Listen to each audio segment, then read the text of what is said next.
জাতীয় সংসদ নির্বাচনে ঢাকা ১৬ আসন থেকে বিএনপির হয়ে লড়তে আনুষ্ঠানিকভাবে মনোনয়নপত্র জমা দিয়েছেন বাংলাদেশ জাতীয় ফুটবল দলের সাবেক গোলরক্ষক আমিনুল হক।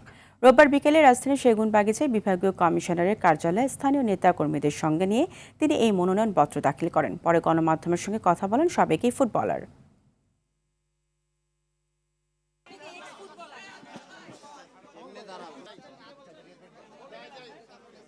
পল্লবী রূপনগর ঢাকা ১৬ আসন থেকে মনোনয়নপত্র আনুষ্ঠানিকভাবে জমা দিয়েছি।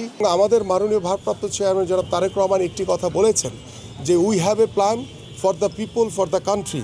সো আমরা সেটাকে পরিপূর্ণভাবে বাস্তবায়নের মাধ্যমে বাংলাদেশে একটি জনগণের সরকার প্রতিষ্ঠা করতে চাই এবং বাংলাদেশে একটি মানবিক বাংলাদেশ হিসেবে আমরা গড়ে তুলতে চাই।